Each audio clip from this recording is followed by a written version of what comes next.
तो next question हम start कर रहे हैं, एआई गवर्नेंस से रिलेटेड है। अभी आपको पता होगा स्टीफन थेलर नाम के एक पर्सन है, उन्होंने एक डेबोस नाम का सिस्टम बनाया। डेबोस जो है वो यूएसए में एक सिस्टम बना, ऑपरेटिंग सिस्टम है, जो एक तरह का आर्टिफिशियल इंटेलिजेंस है और उसके थ्रू आप इनोवेशन भी कर सकते हैं। इनोवेशन कोट एंड कोट यानी आपकी इनोवेटेड पेटेंटेड इनोवेशन कर सकते हैं। अब सिंपल सी बात है, आर्टिफिशियल इंटेलिजेंस अब इनोवेशन भी कर रहा है तो इंसानों के लिए क्या बचा है। खैर यूएसए ने मंजूरी नहीं दी, साउथ अफ्रीका में उसको मंजूरी मिली है। अब 2024 में एक एआई पे क्वेश्चन एक्सपेक्ट कर सकते हैं। एआई गवर्नेंस पे क्वेश्चन आ सकता है, एआई का निगेटिव एक्सटर्नैलिटी आ सकती है डेटा ड्रिवन पॉलिसी में, कि किस तरह से बड़ी बड़ी बिग कंट्रीज जो हैं वो और ज्यादा पैसे वाली बनेंगी because of AI driven data. जैसे अमेजोन, उसके पास ऑलरेडी इतने इंडियंस का डेटा है तो उसे पता है कौन सी चीज किसको कब चाहिए, वो आपकी बातें भी सुनता रहता है। तो डेटा से आप क्वेश्चन एक्सपेक्ट कर सकते हैं, किस तरह से निगेटिव एक्सटर्नैलिटीज हैं इन डेटा। साथ के साथ आप डिफेंस सेक्टर पे क्या क्या निगेटिव एक्सटर्नैलिटीज हो सकती है एआई की, इस पे क्वेश्चन एक्सपेक्ट कर सकते हैं। सेक्स रोबोटिक इंडस्ट्री पे एक्सपेक्ट कर सकते हैं। तो पहला क्वेश्चन करते हैं और आगे चलते हैं किस तरह से इंट्रोडक्शन और क्या लिख सकते हैं हम, किस तरीके से आंसर लिखना है। तो क्वेश्चन पूछा गया है, examine the adverse externalities of artificial intelligence system highlighted by the case study in the defence sector and the sex robotics industry. The market distortion, यानी जो मार्केट का डिस्टोर्शन है, raise significant regulatory concern and have profound implication for consolidation and liabilities in AI innovation. तो बात यह पूछ रहा है कि क्या क्या प्रॉब्लम्स है एआई का डिफेंस और सेक्स इंडस्ट्री में जो यूज हो रहा है, साथ के साथ क्या क्या रेगुलेटरी कंसर्न्स है, क्या क्या लायबिलिटीज है एआई इनोवेशंस को लेकर। चलिए, तो मैं आपको एक बात बताऊं, एआई वर्क कैसे करता है। तो आप कहेंगे कि एआई में एक डीप नेटवर्क होता है, एक न्यूरल नेटवर्क होता है, और एआई सिस्टम जो है, आर्टिफिशियल इंटेलिजेंस सिस्टम जो है, वो डेटा ड्रिवन है। यानी जो डेटा इंटरनेट पे उपलब्ध है, जो डेटा आपके कंप्यूटर से इंटरनेट पे जनरेट होता है, उस डेटा ड्रिवन कोई ऑब्जेक्टिव आंसर दे रहा है तो उसका नाम एआई है। जैसे अगर इंटरनेट पे हेट स्पीच है तो एआई अपने आंसर्स में हेट स्पीच की बात कर रहा है, क्योंकि ज्यादा डेटा हेट स्पीच को लेकर है। कितनी बार यह देखा गया है, एक प्रोग्राम बनाया था कैंपस नाम का, तो उसमें यह कहा गया था, अमेरिका में कैंपस नाम का प्रोग्राम था, और देखा गया था कि जेलों में जो लोग हैं उनकी हरकतों पे उन्हें जल्दी छोड़ दिया जाएगा, और उस एआई सिस्टम को कोई प्री कंडीशंस नहीं दी गई, और कहा गया कि आपको हरकतों को देखकर यह बताना है, यानी डेटा पे देखकर यह बताना है किस कैदी को छोड़ दिया जाए और किसको जेल में रहने दिया जाए। तो उस कैंपस नाम के सॉफ्टवेयर ने कभी भी किसी ब्लैक मैन को यह नहीं कहा छोड़ दो, क्योंकि वो इंटरनेट से डेटा लेता था और इंटरनेट पे ब्लैक हेट्स चलते थे। ये ब्लैक हेट्स की बात नहीं है, ये रिलीजियस माइनॉरिटी के खिलाफ भी जा सकता है। इवन ये वुमेन्स जो सब्जुकेटेड है, जो जिनके बारे में इंटरनेट पे गलत, बहुत ज्यादा गलत डेटा भी उपलब्ध है, वो वुमेन्स के अगेंस्ट भी जा सकता है। तो बात ये एआई पे जब हम रेगुलेशन जब तक नहीं लगाएंगे तब तक डीप फेक और एआई की निगेटिव एक्सटर्नैलिटीज रहेंगी। तो क्वेश्चन आपसे पूछा गया है, negative externalities of AI system. आज आपने देखा होगा, आपको लगता है कि एआई का सबसे ज्यादा यूज चैट जीपीटी में हो रहा है, नहीं। एआई का सबसे ज्यादा जो यूज हो रहा है वो डिफेंस टेक्नोलॉजी में। और डिफेंस टेक्नोलॉजी की अगर बात करें तो यूएस डिपार्टमेंट ऑफ डिफेंस ने $1.8 बिलियन खाली एआई पे इन्वेस्ट करे हैं to make AI technology in defence. China भी कम पीछे नहीं है, चाइना भी $1.6 बिलियन एनुअली खर्च कर रहा है। इसलिए आपने देखा होगा चाइना अपनी आर्मी का साइज कम करता जा रहा है, जिससे कि आर्मी के पेंशन पे, सैलरी पे कम पैसा खर्च हो और एआई पे वो ज्यादा इन्वेस्ट करे, कटिंग एज टेक्नोलॉजीज पे ज्यादा इन्वेस्ट करे। अब प्रॉब्लम ये है, इंट्रोडक्शन में आपने ये लिख दिया, पहले डिफेंस सेक्टर पे लिख दीजिए और लिख दीजिए किस तरह से यूएस डिपार्टमेंट कितना खर्च कर रहा है और चाइना इतना खर्च कर रहा है। मार्केट ग्रोथ जो है एआई स्टार्टअप्स की बहुत ज्यादा बड़ी है और इसका वैल्यूएशन 9.23 बिलियन डॉलर है इवन इन 2013। जितना इंसान का बच्चा 30 साल में सीखता है, चैट जीपीटी हर दिन सीख रहा है। और आपने देखा होगा चैट जीपीटी से जब आप यूज करने लगे होंगे, धीरे धीरे वो मोर स्मार्टर हो रहा है। आज 4.0 चैट जीपीटी आ गया और धीरे धीरे और स्मार्ट हो रहा है, फोटो बना देता है, डीप फेक इमेजेस बना देता है। तो आप इससे इंट्रोडक्शन लिख देंगे कि कैसे ये ऑटोनोमस सिस्टम है। फिर एआई इन डिफेंस का यूज बता देंगे कि किस तरह से आर्टिफिशियल इंटेलिजेंस का यूज करके unmanned aerial vehicle drones train किए जा रहे हैं और वो ड्रोन्स शकल देखकर अटैक कर देते हैं। अब यूएस आर्मी अपने सोल्जर्स नहीं भेज रही है, यूएस आर्मी ड्रोन्स को ट्रेन कर रही है कि ड्रोन्स आर्टिफिशियल इंटेलिजेंस का यूज करके, डेटा ड्रिवन का यूज करके आदमी को पकड़ सके, उसके घर में घुस के उसे गोली मार सके। लेकिन दिक्कत यह है इन आर्टिफिशियल इंटेलिजेंस ड्रोन्स जो ट्रेन किए गए हैं, ये डेटा पे ट्रेन करे हैं और डेटा सब्जुगेटिव भी होता है, सब्जेक्टिव भी होता है।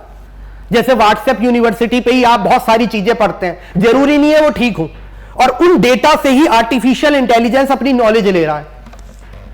अब ऐसे डिफेंस में अगर हम एआई का इनडिस्क्रिमिनेटली यूज करेंगे तो वो एआई वाला रोबोट वो एक आम बच्चे में जिसका नाम के आगे कोई मुस्लिम वर्ड लगा हुआ है या फिर कोई ब्लैक है, अश्वेत है या शेड्यूल कास्ट का है, उसमें डिफरेंशिएट नहीं करता।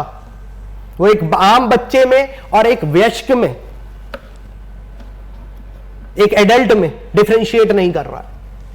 तो this is the problem of using AI in defence. तो इसका रेगुलेशन होना चाहिए। रेगुलेशन कैसे होगा इसकी बात हम बाद में करेंगे।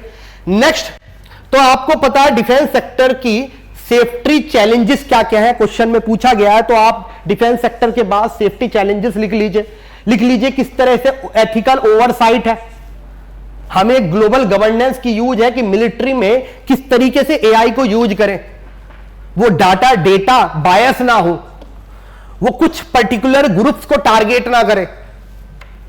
साथ के साथ हमें अकाउंटेबिलिटी सेट करनी पड़ेगी। ये एआई वेपन्स जो हैं ये कोलेट्रल डैमेज ना करें कि पता चला 10 को मारने गए हैं, 10 आतंकवादी को मारने के चक्कर में 100 इनोसेंट लोग मार दिए। दैट इज अकाउंटेबिलिटी हमें फिक्स करनी पड़ेगी। इफेक्टिव रेगुलेशन करना पड़ेगा इन मिलिट्री का, जब भी हम एआई में मिलिट्री को जब भी एआई से यूज कर रहे हैं हम, तो we have to do the effective regulation. Next topic इसी में पूछा है, इसी क्वेश्चन में पूछा है कि एआई का यूज सेक्स रोबोटिक इंडस्ट्री में। तो आपने देखा होगा आजकल किस तरह से एलेक्सा ट्रेन की जा रही है। एलेक्सा बताती है कि 5% जो लोग उससे क्वेश्चन आंसर पूछते हैं, 5% लोग एक्सप्लिसिट क्वेश्चन पूछते हैं। अब क्या है कि डिप्रेशन को खत्म करने के लिए सेक्स रोबोट इंडस्ट्री में एआई का यूज किया जा रहा है। तो वो एआई आपका मूड देखकर, आपकी बातें सुनकर आपको प्यारी भरी आवाज में बात करती है। ये शादी के इंस्टीट्यूशन को तोड़ने वाली चीज है। अब सिंपल सी बात है, आर्टिफिशियल इंटेलिजेंस बीवी की तरह काम करेगा। This is the problem. और इसका डीप फेक्स में यूज किया जा रहा है। आपको पता होगा कुछ दिनों पहले हमारे पीएम साहब का भी डीप फेक बना। तो this is the problematic zone. तो दिस सेक्स रोबोट इंडस्ट्री में वॉइस असिस्टेंस में इसे यूज किया जा रहा है, जैसे अमेजोन का एलेक्सा है, जैसे गूगल है। साथ के साथ एक्सप्लिसिट इंस्ट्रक्शन। तो 5% एलेक्सा यूजर ने बताया कि ये एक्सप्लिसिटली बात करते हैं। अब प्रॉब्लम यह है कि एआई को इस तरह से ट्रेन किया जा रहा है कि आप उनसे सेक्सुअल बात करो तो वो भी आपको रिप्लाई बहुत हम्बल वे में दे। And sex industry is using the AI. Market value जो सेक्स रोबोट इंडस्ट्री की है वो $200 मिलियन से ज्यादा की हो गई है। And it raise the ethical concern. क्या क्या एथिकल कंसर्न ये रेज करती है? बायसेस, रंग भेद,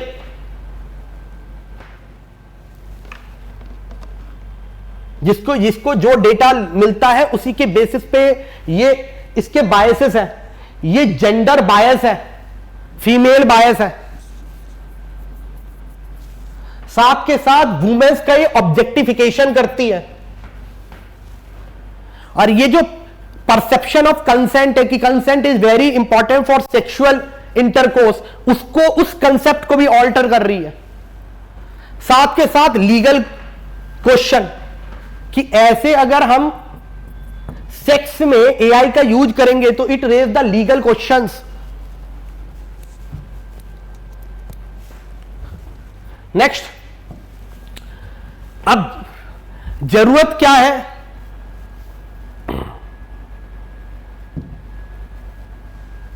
next topic, consolidation in AI innovation. तो सबसे बड़ी बात सेंट्रलाइजेशन है, कुछ ही कंट्रीज जो है इस एआई के कारण आगे हैं। Next, big tech dominance, large data pools इन बड़ी बड़ी बिग फर्म्स पे हैं, तो आगे जाके बिजनेस में भी यही डोमिनेट कर रही है। नेक्स्ट, मार्केट बैरियर्स, जैसे इस एआई के इनोवेशन से, एआई के अनएथिकल यूज से ये न्यू एंट्री जो है न्यू कमर्स की वो बंद कर रही है, क्योंकि कितनों के पास डेटा ड्रिवन एआई है, कितनों के पास नहीं है। This is the problem. Solution क्या होगा इसका? What will be the solution? कि पॉलिसी मेकर्स जो हैं, यानी ग्लोबल गवर्नेंस जरूरी है इन एआई। तो G20 में हमने इसकी भी बात करी थी। Now there is a need of global governance, legal framework की जरूरत है, रोबस्ट लीगल फ्रेमवर्क की जरूरत है, लोकलाइज ऑफ डेटा सेट की जरूरत है कि हमारा इंडिया का डेटा इंडिया के पास ही रहे। हम अपना डेटा कोई मेटा को नहीं देंगे, हम अपना डेटा कोई गूगल को नहीं देंगे। तो लोकलाइज डेटा सर्वर की जरूरत है, as well as ensuring the accountability in AI system, कि एआई को इस तरह से यूज ना किया जाए कि ह्यूमैनिटी के लिए खतरा बन जाए। एआई को ट्रेनिंग किस डेटा सेट पे होती है? वो हेट क्राइम्स पे उसकी ट्रेनिंग हो रही है। आप डिफेंस में एआई को यूज कर रहे हैं, लेकिन वही एआई डेटा किससे ले रहा है? वो व्हाइट रेसिज्म से ले रहा है, क्योंकि internet is full of white racism. तो हमें जरूरत है for the initiating the accountability, कि जो कंट्री इस एआई सिस्टम को यूज कर रही है वो अकाउंटेबल भी रहे। तो आप इस आंसर को लिखिए और अपनी कॉपी टेलीग्राम पे भेज दीजिए।